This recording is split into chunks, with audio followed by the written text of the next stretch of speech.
हरिः ओम। चंदनस्य महापुण्यं पवित्रं पापनाशनं पापदाहरदे नित्यं लक्ष्मी सुखसंपदा श्रीखंडं चंदनं दिव्यो गंधाद्यो सुमनोहरं विलेपनं सुरश्रेष्ठं चंदनं प्रतिगृह्यताम्। ओम नमो भगवते वासुदेवाय। श्री ज्ञानेश्वर भगवान की जय। श्री तुकाराम जी महाराज की जय। श्री कनाथ जी महाराज की जय। गोस्वामी तुलसीदास जी महाराज की जय। गो माता की जय। सतगुरु देव की जय। श्री गणेशाय नमः। श्री सरस्वते नमः। श्री गुरुभ्यो नमः। ब्रह्मानंदं परमसुखदं केवलं ज्ञानमूर्ति द्वन्द्वातीतं गगनसदृशं तत्त्वमस्यादिलक्षणम् एकं नित्यं विमलमचलं सर्वधी साक्षिभूतं भावातीतं त्रिगुणरहितं सद्गुरुं तन्नमामि। लोकाभिरामं रणरंगधीरं राजीवनेत्रं रघुवंशनाथं कारुण्यरूपं करुणाकरन्तं श्रीरामचन्द्रं शरणं प्रपद्ये। मनोजवं मारुततुल्यवेगं जितेन्द्रियं बुद्धिमतां वरिष्ठं वातात्मजं वानरयूथमुख्यं श्रीरामदूतं शरणं प्रपद्ये। वक्रतुण्डमहाकाय सूर्यकोटि समप्रभ निर्विघ्नं कुरु मे देव सर्वकार्येषु सर्वदा। योऽन्तप्रविश्य मम वाचमिमां प्रसुप्तां सञ्जीवयत्यखिलशक्तिधरस्वधाम्ना अन्यंशहस्तचरणश्रवणत्वगादीन् प्राणान्नमो भगवते पुरुषाय तुभ्यं। या कुन्देन्दुशहारहारधवला या शुभ्रवस्त्रंव्रता या वीणावरदण्डमण्डितकरा या श्वेतपद्मासना या ब्रह्माच्युतशङ्करप्रभूतिभिर्देवैः सदा वन्दिता सा मां पातु सरस्वती च भगवती निःशेषजाड्यापः। जनकसुता जगजननी जानकी अतिशय प्रिय करुणा निधानकी। ताके जुगपद कमल मनावहो जासु कृपा निर्मलमति पावो। बंदवु गुरुपद पदुम परागा सुरुचि सुबास सरस अनुरागा। अमिय मुरीमय चूर्ण चारु समन सकल भवरुज परिवारो। श्री गुरुपद नखमणि गण ज्योति सुमिरत दिव्य दृष्टि होती। दलन मोहतमसोस प्रकाशु बड़े भागवुर आवहि जासु। गुरुपद रज मृदु मंजुल अंजन नयन अमिय दृग दोष विभंजन। तेहि करे विमल बिलोक बिलोचन बरनउ रामचरित भवमोचन। गुरुपितु मातु महेश भवानी प्रणवौ दीन बंधु दिनदानी सेवक स्वामी कथासी अपी के हित निरुपाधि सब विधि तुलसी के बंदव अवधपुरी अति पावनी सरजु सरी कलि कलुषन सावनी प्रणव पुर नर नारी बहोरी जिन कर ममता प्रभु ही न थोरी जनक सुता जग जननी जानकी अतिशय प्रिय करुणा निधान की ताके जुगपद कमल मनावहु जासु कृपा निर्मल मति पावहु जन मारुति नंदन हे दुख भंजन मारुति नंदन सुन लो मेरी पुकार पवन सुत बिनती बारंबार पवन सुत बिनती बारंबार पवन सुत बिनती बारंबार पवन सुत बिनती हे दुख भंजन मारुति नंदन हे दुख भंजन मारुति नंदन सुन लो मेरी पुकार पवन सुत बिनती बारंबार पवन सुत बिनती बारंबार पवन सुत यांचा आवाज वाढवा तिथं येऊन बसायचं खुर्ची घ्या तिथं आणि तिथून बसवा त्या तबल्याचा आवाज वाढवा थोडा बिनती बारंबार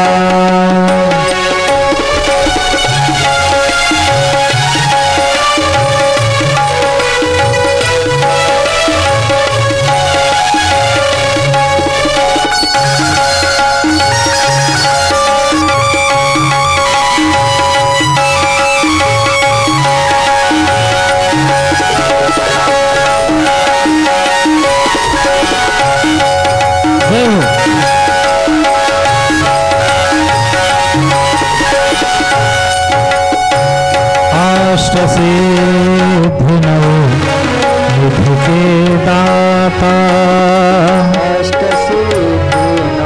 याचा माईक के दाता अष्टसिद्धिनो निधि के दाता अष्टसिद्धिनो निधि के दाता दुखियों के तुम भाग्य विधाता दुखियों के तुम भाग्य विधाता सिया राम के काज सवारे सिया राम के काज सवारे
तिहारा जप निरंतर काम तिहारा जप निरंतर काम तिहारा अब नहीं छोड़ो तेरा द्वारा अब नहीं छोड़ो तेरा द्वारा राम भक्त मोहे शरण मिली जो राम भक्त मोहे शरण मिली जो भवसागर से पार पवन सुत बारंबार पवन सुत बारंबार पवन सुत बिनती बारंबार पवन सुत बिनती बारंबार पवन सुत बिनती बारंबार जय राधा माधव जय कुंज बिहारी जय राधा माधव जय कुंज बिहारी जय राधा माधव जय कुंज बिहारी जय राधा माधव जय कुंज बिहारी हाँ जय गोपी जन वल्लभ जय गोपी जन वल्लभ जय गिरधर भारी जय राधा माधव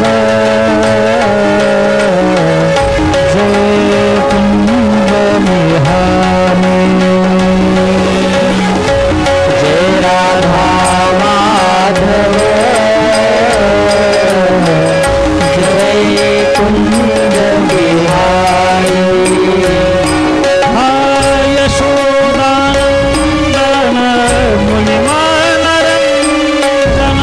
यशोदानंदन मुनिमानरंजन यशोदानंदन मुनिमानरंजन यशोदानंदन मुनिमानरंजन यशोदानंदन मुनिमानरंजन यशोदानंदन मुनिमानरंजन जमुना की तीर नचारी जय राधा माधव जय कुंज बिहारी जय राधा माधव जय कुंज बिहारी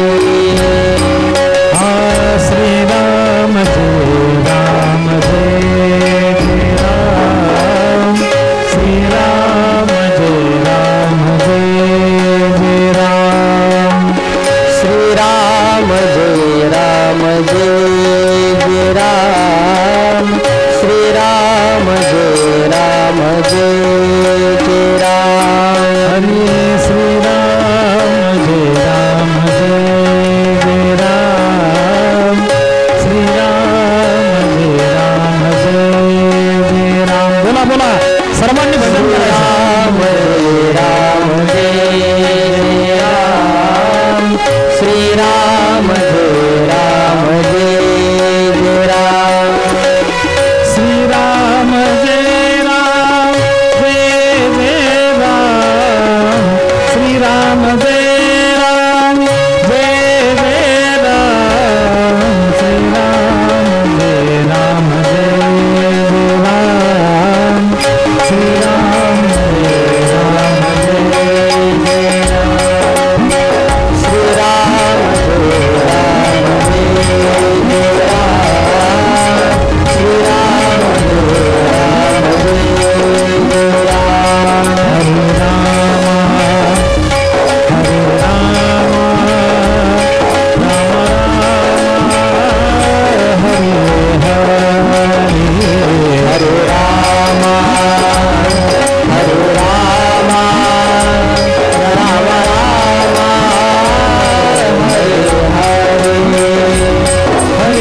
हरे राम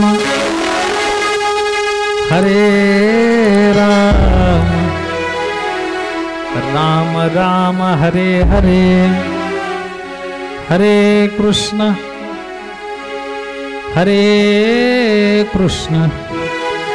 कृष्ण कृष्ण हरे हरे।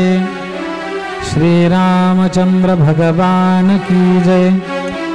पवन सुत हनुमान जी महाराज की जय। श्री नामदेव जी महाराज की जय।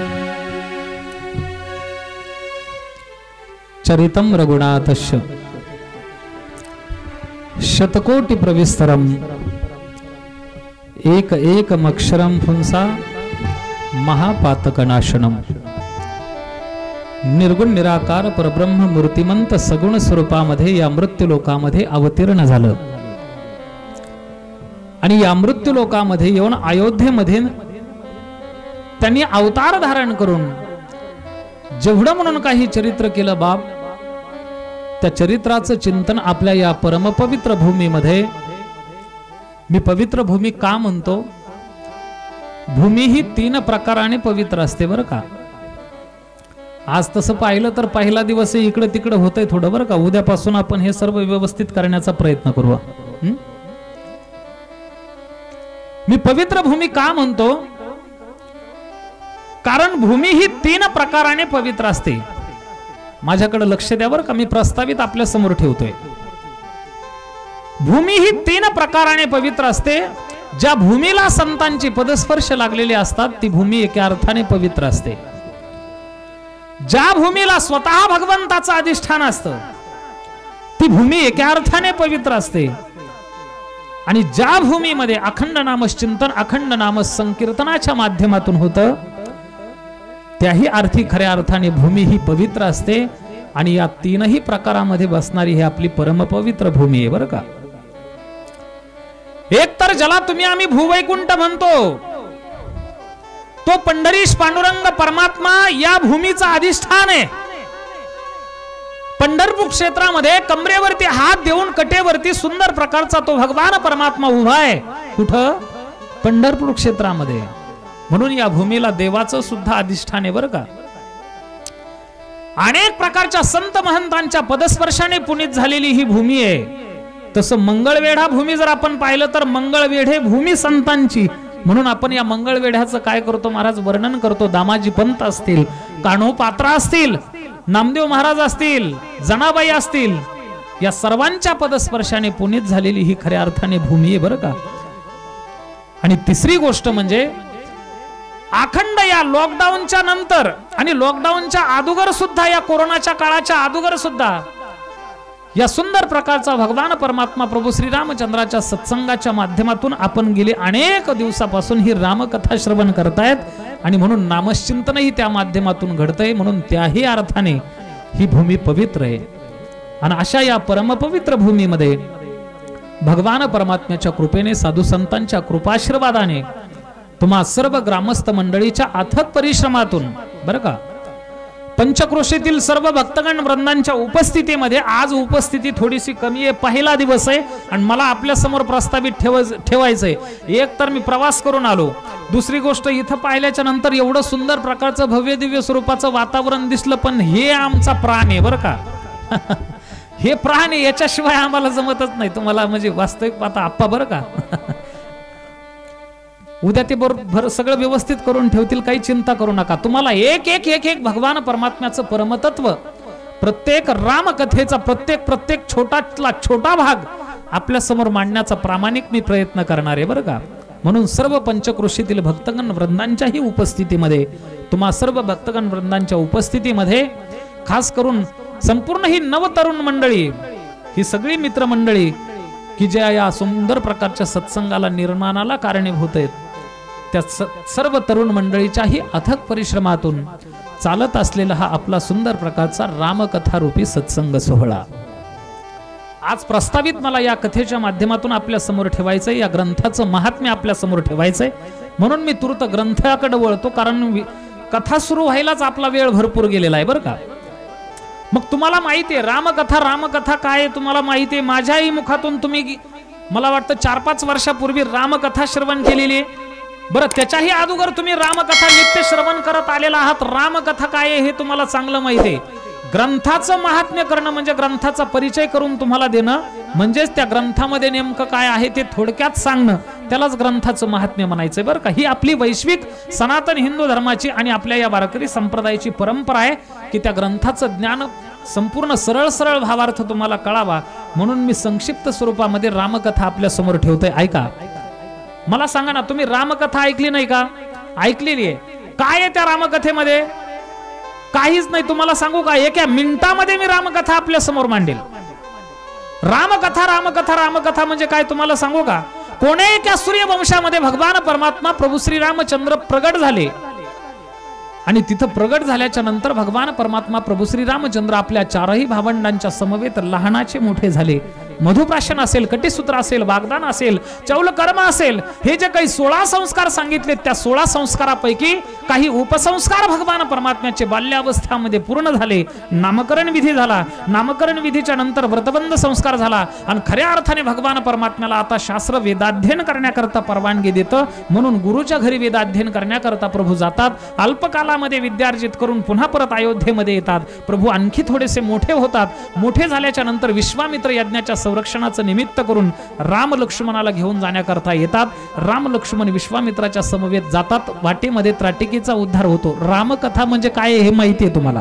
हा, हेच आहे ना, मी जे सांगायला लागलोय तीच रामकथा आहे, याच्यापेक्षा वेगळी नाही. ऐका, विश्वामित्राच्या समवेत भगवान परमात्मा जातात. वाटेमध्ये त्राटिकेचा उद्धार प्रभू करतात. विश्वामित्राच्या यज्ञाचं संरक्षण करून भगवान परमात्मा सीतेचं पाणीग्रहण करण्याकरता जनकपुरीमध्ये जातात. जानकी सोबत विवाह होतो. रामासहित 4ही भावंडांचा विवाह लग्न सोहळा पार पडतो. ज्या पावलाने अयोध्येमधून गेलते त्या पावलाने पुन्हा परत अयोध्येमध्ये येतात. काही दिवस आनंदाचे भगवान परमात्मा व्यतीत करतात. नंतर त्या मंथरेच्या अंतःकरणामध्ये विकल्पाने प्रवेश केलाय. त्याच विकल्पाने मंथरेच्या अंतःकरणातून कैकेयीच्या अंतःकरणामध्ये प्रवेश केला. परिणामी ज्या पावलाने राजसिंहासनावरती प्रभू विराजमान होणार होते त्याच पावलाने 14 वर्षाचा वनवास भगवान परमात्माला महाराज भोगावा लागतो. तो भोगण्याकरता प्रभू दक्षिण दिशेकडे जातात. वाटेमध्ये शृंगवेरपुरामध्ये येतात. तिथं केवटाच्या नौकेमध्ये बसून भरद्वाज मुनींच्या आश्रमामध्ये येतात. भरद्वाजांच्या आश्रमामधून सुंदर प्रकारच्या अगस्ती महामुनींच्या आश्रमामध्ये, नंतर सुंदर प्रकारच्या सुतीक्ष्ण महाराजांच्या आश्रमामध्ये, अशा आश्रमामध्ये जात जात भगवान परमात्मा अत्री अनुसयाच्या आश्रमामध्ये येतात. पंचवटीमध्ये वास्तव्य करतात. रावण येतो, सीतेचं हरण करतो. सीतेची शुद्धी करत दक्षिण दिशेकडे भगवान परमात्मा जातात. वाटेमध्ये कबंदाचा उद्धार भगवान परमात्मा करतात. वालीचं निर्दलन भगवान परमात्मा करतात. सुग्रीवाला राज्याभिषेक करतात. 18 पद्म वानरांचं सैन्य 10ही दिशांना पाठवलं सीता शुद्धी करतात. मुख्य जे प्रधान वानर होते नळ, नीळ, जांबुवंत, तार, अंगद, हनुमंत हे दक्षिण दिशेकडे जातात. दक्षिण दिशेकडे गेल्याच्या नंतर हनुमंतराय सीतेची शुद्धी आणतात. समुद्रावरती सेतुबंधन होतं. राम आपल्या 18 पद्म वानरांच्या सैन्याने श्रीलंकेमध्ये जातात. रावण कुंभकर्णाचा विनाश करून सीतेला प्राप्त करतात. विभीषणाला राज्याभिषेक करवतात आणि भगवान परमात्मा ज्या पावलाने लंकेमध्ये गेले त्याच मार्गाने पुन्हा परत अयोध्येमध्ये येतात. राजसिंहासनावरती भगवान परमात्मा बसतात आणि वशिष्ठ विश्वामित्र शंखामध्ये सप्त समुद्राचं पाणी घेऊन भगवान परमात्म्याला वेदाच्या उद्घोषामध्ये राज्याभिषेक करतात. ओम स्वस्ति न इंद्रो वृद्धश्रवाः स्वस्ति न पूषा विश्ववेदाः स्वस्ति नस्तारक्षो अरिष्टनेमि स्वस्ति नो बृहस्पतिर्दधातु. ओम गणानां त्वा गणपतिगुं हवामहे. ओम निधिवान् त्वा निधिपतिगुं हवामहे. ओम शरवाय सितमूर्ते नमः स्वाहा. ओम भवाय जलमूर्ते नमः स्वाहा. ओम वायुमूर्ते आकाशमूर्ते नमः स्वाहा. ओम यज्ञनारायणाय नमः स्वाहा. अशा वेदाच्या उद्घोषामध्ये भगवान परमात्मा प्रभू श्रीरामचंद्रजींचा सुंदर प्रकारचा राज्याभिषेक होतो आणि या विश्वामध्ये रामराज्य प्रस्थापित होतं. रामकथा पूर्ण विराम घेते. एवढीच रामकथा आहे का नाही आप्पा? याच्यापेक्षा काही वेगळी आहे का शिवाजीराव? हा, याच्यापेक्षा वेगळी नाही. रामकथा अगदी 1 मिनिटामध्ये सांगता येणारी कथा आहे. मग मला सांगा, हे एवढा सगळा खटाटोप करायचा आहे तो कशा करता हो? 1 मिनिटामध्ये जर समजा ऐकण्यालायक कथा असती आणि तुम्हाला मला सुद्धा सांगण्यालायक जर कथा असती तर हे सगळे 7-7 दिवस हे सगळे मोठमोठाले मंडळी इथं आणायची, हा स्टेजवरती हे सगळे बसवायचे, आमच्यासारख्याला आळंदी क्षेत्रामधून इथं बोलवायचंय, तुम्ही सुद्धा तुमचे कामधंदे सोडून इथं बसायचंय. मग मला सांगा 1 मिनिटामध्ये जर समजा सांगता येणारी आणि ऐकता येणारी जर कथा असती तर हा सगळा खटाटोप करण्याचं काही काम आहे का? मग हा काही सगळा खटाटोप करण्याचं काम नाही. पण तुम्हाला सांगू का, ही जर 1 मिनिटामध्ये सांगता येणारी जर कथा असती महाराज, बरं का, ती कधीच लुप्त झाली असती. यापेक्षा काहीतरी ती वेगळी असली पाहिजे. म्हणून तर तुम्हाला तुमच्या अंतःकरणामध्ये महाराज पुन्हा पुन्हा पुन्हा पुन्हा रामकथा श्रवण करण्याची इच्छा निर्माण होते. रामकथा कशी तुम्हाला सांगू का, रामकथा ही प्रत्येक दिवशी नवनवीन वाटते महाराज. हा इथं वक्ता बदलला की रामकथेचं स्वरूप बदलतं. म्हणून रामकथा ही परमपावनीय कथा आहे, जीवाला शांती देणारी कथा आहे, अनाथ जीवाला सनाथ बनवणारी कथा आहे. ऐका, आत्यंतिक दुःखाची निवृत्ती करून परमानंदाची प्राप्ती करून देणारी जर कुठली कथा असेल तर ते हे माझं सुंदर प्रकारचं रामचरित्र आहे. पण वास्तविक पाहता हे एवढं सुंदर प्रकारचं सगळं अथक परिश्रम करून या कार्यकर्ते मंडळीने एवढा मोठा इथं सुंदर प्रकारचा मंडप घातलाय, माईक सिस्टम अमुक तमुक हे सगळं खटाटोप करून एकत्रित केलंय. कशा करता हो? आपल्या गावकऱ्यांना काहीतरी चांगलं ज्ञानाचे 2 शब्द कानावर पडण्याकरता. पण काही काही माणसं एवढे महाराज विचित्र असतात, तुम्हाला सांगू का, कावळ्यासारखे असतात बरं का ते. हा कावळ्यासारखे असतात. कावळा कावळा माहितीये ना तुम्हाला? आंब्याला जर समजा आंबे लागले, कैऱ्या जर लागल्या आणि त्या कैऱ्याचं पाडामध्ये जर रूपांतर झालं तर त्या कावळ्याच्या तोंडातलं येत असतं बरं का. त्याला त्या आंब्याचे जे रसभरीत पाड येत ना ते खाता येत नाहीत, कारण तोंड आलेलं असतं बरं का. आणि ज्या वेळेस तो आंब्याचा मोसम असतो तो जातो आणि नंतर कडुलिंबाच्या लिंबोळ्याचा मोसम येतो आणि त्या मोसमामध्ये महाराज त्या कावळ्याच्या तोंडातलं राहतं ते विचार आंब्यासारखं रसभरीत पदार्थ, रसभरीत फळाचं महाराज स्वाद घेण्याचं टाळून तो कडुलिंबाच्या लिंबोळ्याच खात बसत असतो बरं का. तसे काही काही कावळ्याच्या जातीचे असतात बरं का. एवढा सुंदर प्रकारचा सत्संग इथं आपण आयोजित करून सुद्धा काहींना या मंडपामध्ये येऊ वाटत नाही महाराज. म्हणून तर एका कवीला म्हणावं लागलं, अरे बाबा कधी तुम्ही नामचिंतन करणार? अब तुम कब स्मरोगे ना, अब तुम कब स्मरोगे ना, याचा आवाज आहे. अब तुम कब स्मरोगे ना, अब तुम कब स्मरोगे ना, अब तुम कब स्मरोगे ना, अब तुम कब स्मरोगे ना. आवाज गेला ना.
तुम कब स्मरोगे राम, अब तुम कब स्मरोगे राम, अब तुम कब स्मरोगे राम, अब तुम कब स्मरोगे राम। बोला बोला सर्वांनी बोला, ओ राजा राम राम राम सीता राम राम राम, राजा राम राम राम सीता राम राम राम, राजा राम राम राम सीता राम राम राम, राजा राम राम राम सीता राम राम राम, राजा राम राम राम सीता राम राम राम, राजा राम राम राम सीता राम राम राम, राजा राम राम राम सीता राम राम राम, राजा राम राम राम सीता राम राम राम, राजा राम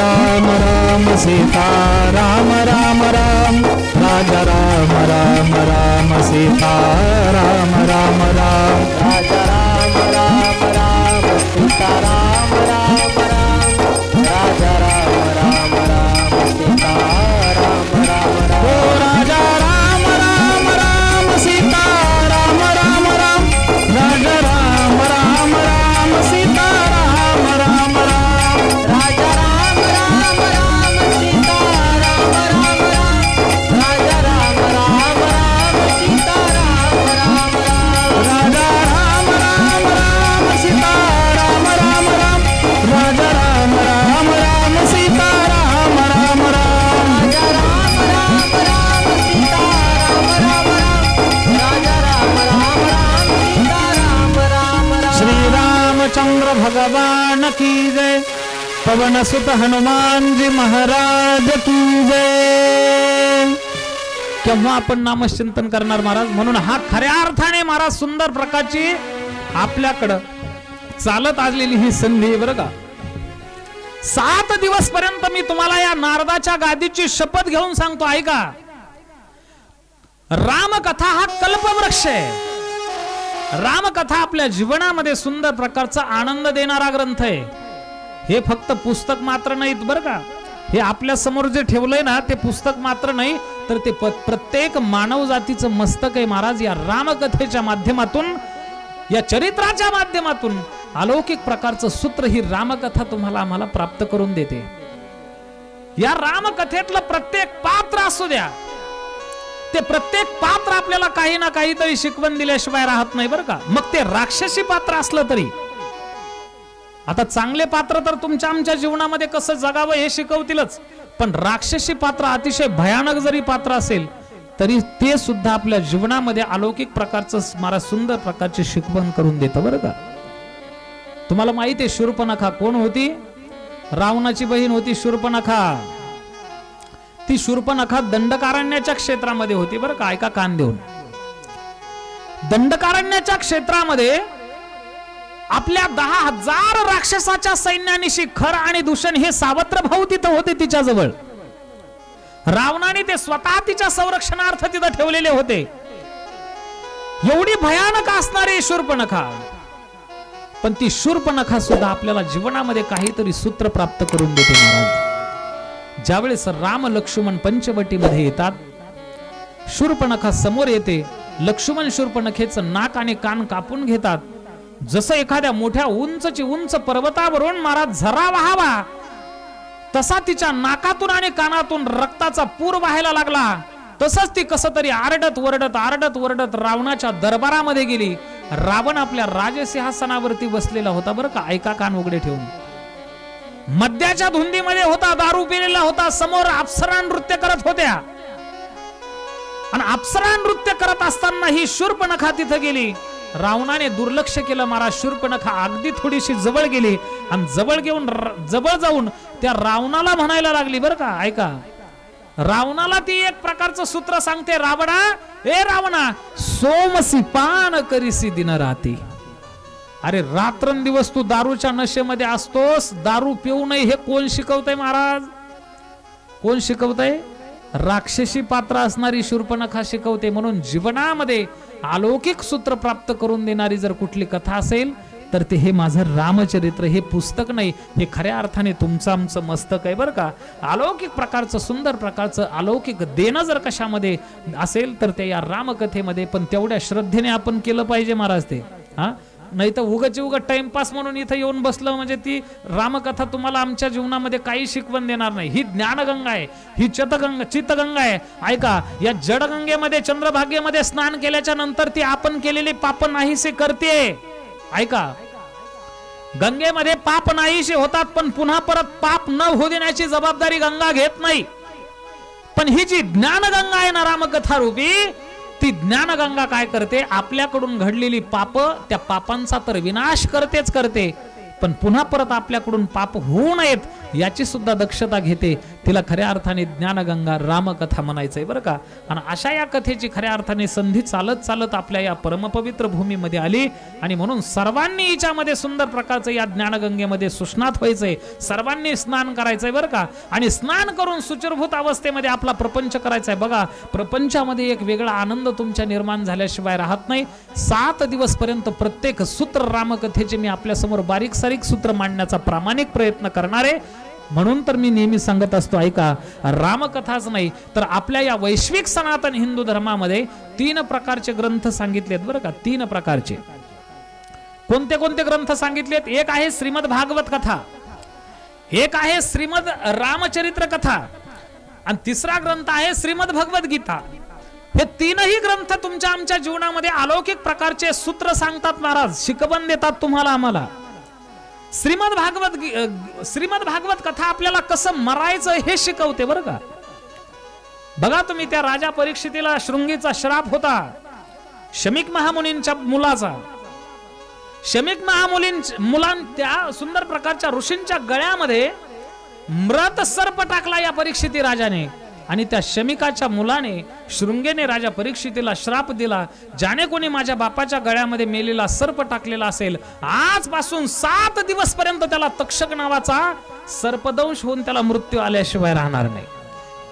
असा श्राप दिल्याच्या नंतर महाराज 7 दिवसामध्ये कोण उद्धार करून देईल म्हणून इकडे सगळे संत मंडळी त्यांनी एकत्रित केले, जवळ केले, सगळ्यांना विचारायला लागले, सांगा रे, आजपासून 7व्या दिवशी मला तक्षक नावाचा सर्प येऊन दंश करणार आहे, त्यामध्ये मला मृत्यू येणार आहे.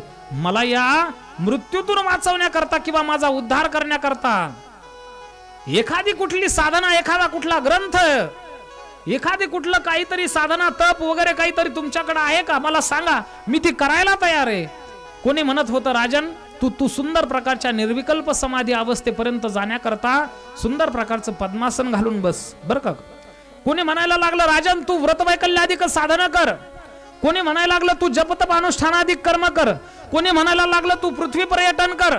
कोणी म्हणायला लागलं, तू वाऱ्या कर बरं का. पण प्रत्येकाने त्या साधना सांगितल्या, त्या साधना खरोखर आपल्याला 7 दिवसामध्ये उद्धार करतील का, हा प्रश्न राजाच्या समोर उभा राहिला. आणि तेवढ्यामध्ये त्या संपूर्ण संत समाजामध्ये 16 वर्षाची अगदी तारुण्यामध्ये आलेली मूर्ती महाराज दिगंबर अवस्थेमध्ये, कुठल्याही प्रकारच्या कपड्याचा, वस्त्राचा सुद्धा परिग्रह अंगावरती नाही बरं का.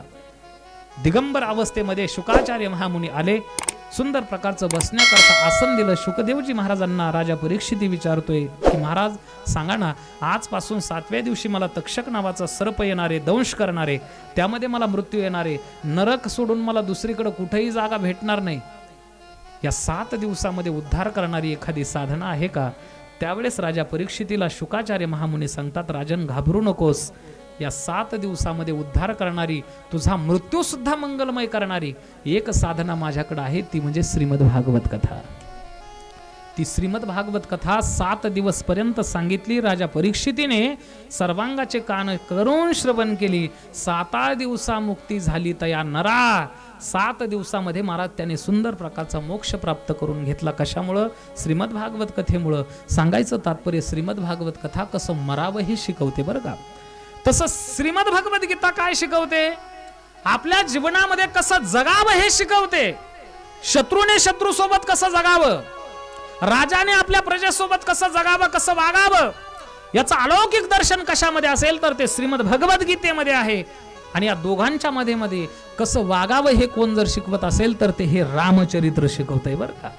हा, राजाने आपल्या प्रजेसोबत कसं वागावं, पत्नीने आपल्या सुंदर प्रकारच्या पतीसोबत कसं वागावं, पतीने आपल्या पत्नीसोबत कसं वागावं, याचं अलौकिक जर दर्शन कशामध्ये असेल तर ते सुंदर प्रकारच्या या रामचरित्रामध्ये. आणि म्हणून असं हे परमपवित्र धर्मशास्त्र आपल्या या परमपवित्र भूमीमध्ये आज सुंदर प्रकारचं आनंदाच्या वातावरणामध्ये सुरू होतंय. हे एक नाही, खऱ्या अर्थाने आपली अलौकिक अनंत जन्माची पुण्याई आहे.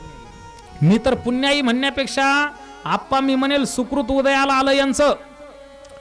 या कोरोनाच्या कालावधीच्या नंतर आणि या लॉकडाऊनच्या नंतर वास्तविक पाहता त्या कोरोनाच्या काळामध्ये काही करमलं का हो तुम्हाला? मला सुद्धा नित्य आठवण व्हायची महाराज. प्रत्येक जिथं जिथं कथा झाल्या होत्या तिथल्या सगळ्या लोकांची आठवण यायची. कधी कधी तर झोपीतच रात्री मी 2-2, 3-3 तास कथा करायचो आप्पा. बरं का, कारण सवय लागलेली होती ना, संपूर्ण इंद्रियाला, तोंडाला सवय लागलेली होती, डोळ्यांनी हा समाज बघण्याची सवय लागलेली होती, हा तोंडाने अखंड रामाचं सुंदर प्रकारचं चिंतन करण्याची सवय लागलेली, हरिकीर्तन करण्याची सवय लागलेली होती. पण त्या 2 वर्षाचा कालावधी एवढा खडतर गेला. पण त्या कालावधीच्या नंतर पुन्हा परत जसं जीर्ण वस्त्र सांडीजे मग नित्य नूतन वेढीजे. बरं का, जसं एखादा फाटलेला कपडा महाराज तो फाटून जातो, बरं का, फाटल्याच्या नंतर माणूस पुन्हा परत नवकोर करकरीत कपडा परिधान करतो, वस्त्र परिधान करतो. तसं कोरोनाच्या कालावधीच्या नंतर पुन्हा परत चांगली समाजाने काट टाकले, पुन्हा चांगले भक्तीला लागलेत आप्पा. एकही तारीख शिल्लक नाही बरं का 2 महिन्यातली माझी. हा, एकही शिल्लक नाही. रोजचे 2-2 कीर्तन, पुन्हा परत कथा करून पुन्हा परत दुपारचे कीर्तन आहेत काही काही कथेमध्ये. हा, 2 ते 3 महिनाभर पर्यंत एकही दिवस खाली नाही. रोजचे 2-2 कीर्तन, पुन्हा परत कथेचं चिंतन रात्री करावं लागतं. सांगायचं तात्पर्य पुन्हा परत परमार्थ महाराज मोठ्या स्वरूपामध्ये या समाजाने स्वीकारला. कारण त्यांना कळून चुकलं की परमार्थाशिवाय दुसरं काही खरं नाही. त्या देवाच्या मनात जर आलं ना महाराज तर काय होऊ शकत नाही. हा, एखाद्याला राजा करायचा असेल तर राजा सुद्धा होतो बरं का. आणि राजाला रंक करायचा असेल तर ते कोणाच्या अधीन आहे महाराज, त्याच्या अधीन आहे. बरं, हेच त्याच्या अधीन नाही, तुमचं आमचं शरीर चालायचं का बसवायचं का त्याला झोपवायचं, हे जर कोणाच्या अधीन असेल तर ते परमेश्वराच्या अधीन आहे. चाले हे शरीर कोणाचे सत्ते, कोण बोलवी तो हरिवीन, देखवी ऐकवी एक नारायण, तयाचे भजन चुकोणी दी. या शरीराला चालायला लावायचं जर कोणाच्या हातामध्ये सत्ता असेल तर ती भगवान परमात्म्याच्या हातामध्ये. महाराज, हे जे संपूर्ण सृष्टीचं चक्र आहे तो भगवान परमात्मा काय करतो, चालवतोय. त्याच्याच इच्छेने खऱ्या अर्थाने वेदाला बोलणं, त्याच्याच इच्छेने सूर्य चालतो, त्याच्याच इच्छेने पर्वत आपली जागा सोडत नाही, त्याच्याच इच्छेने समुद्र सुद्धा आपली रेखा ओलांडत नाही. ही कोणाची सत्ता आहे? ही त्याचीच सत्ता आहे. म्हणून त्याच्याच सत्तेच्या माध्यमातून खऱ्या अर्थाने मी पुण्य म्हणणार नाही, कारण पुण्य हा भोगवादी शब्द आहे. पुण्य का माणसाकडे निर्माण होतं? ऐका कान उघडे ठेवून. आपण जर सकाम भावनेने काहीतरी फलाची अपेक्षा करून जर साधना केली तर ती साधना काय करते, आपल्या जीवनामध्ये पुण्य निर्माण करत असते. मग सत्यनारायणाची आपण काय करतो, पूजा घालतो. कशा करता? काहीतरी सुख शांती आपल्या संसारात भेटावी म्हणून. मग ते पुण्य निर्माण होतं बरं का. मग अमुक आहे, तमुक आहे, हे कर्म आहे, ते कर्म आहे, ती साधना आहे, ती आपण काहीतरी फलाच्या अपेक्षेने करतो. आणि सकाम भावनेने केलेली साधना ही पुण्य निर्माण करते. त्या पुण्याच्या जीवावर तुम्हाला स्वर्गाधिक भोग प्राप्त होतात.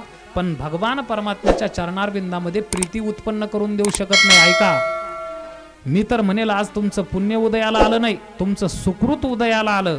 सुकृत का निर्माण होतं? कारण सुकृत निर्माण होतं निष्काम कर्माच्या आचरणाच्या माध्यमातून. आपल्या अंतःकरणामध्ये कुठल्याही प्रकारची इच्छा न बाळगता, कुठल्याही प्रकारची फळाची अपेक्षा न करता केलेली साधना आपल्या जीवनामध्ये सुकृत निर्माण करते. आणि सुकृत निर्माण झालं रे झालं की मग आपल्याला रामकथेविषयी आवड निर्माण होते, रामकथेविषयी प्रेम निर्माण होतं, त्या रामाविषयीच्या अंतःकरणामध्ये श्रद्धा निर्माण होते. मी बोलत नाही, माऊली ज्ञानोबराय बोलतात, बहुता सुकृताची जोडी आणि म्हणून विठ्ठली आवडी. त्या भगवान परमात्म्याच्या, पांडुरंग परमात्म्याच्या चरणारविंदामध्ये प्रीती निर्माण करून देणारं सुकृत असतं. आणि ते सुकृत खऱ्या अर्थाने निष्काम कर्माच्या, निष्काम साधनेच्या माध्यमातून माणसाच्या ठिकाणी निर्माण होतं. म्हणून एक नाही अनंत जन्माचं तुमचं सुकृत उदयाला आलं. तुम्हाला भगवान परमात्मा प्रभू श्रीरामचंद्रजींची कथाही श्रवण करायला भेटते. कथा ही अलौकिक आहे महाराज, बरं का. जसं कल्पवृक्षाच्या खाली आपण बसलो आणि जी जी इच्छा आपण केली ती इच्छा काय करतो, कल्पतरू पुरवतो, बरं का. तसं ह्या रामकथारूपी कल्पवृक्षाच्या सावलीमध्ये जर तुम्ही 7 दिवस जर बसलात ना, आता इथून पुढे आजचा दिवस जाऊ द्या, आपला गेल्यातच जमा येतो बरं का. आजचा दिवस जाऊ द्या, पण उद्यापासून अगदी सुंदर प्रकारचं एक एक एक एक चिंतन आपल्या समोर मी मांडण्याचा प्रामाणिक प्रयत्न करणार आहे बरं का. तुम्ही जर पूर्ण श्रद्धेने या रामकथारूपी कल्पवृक्षाच्या सावलीला जर बसले तर तुमच्या अंतःकरणामधील ती प्रत्येक इच्छा रामकथा माझी पूर्ण केल्याशिवाय राहणार नाही. असं दिव्य चरित्र जर कुठलं असेल तर ते भगवान परमात्मा प्रभू श्री रामचंद्रजींचं चरित्र आहे.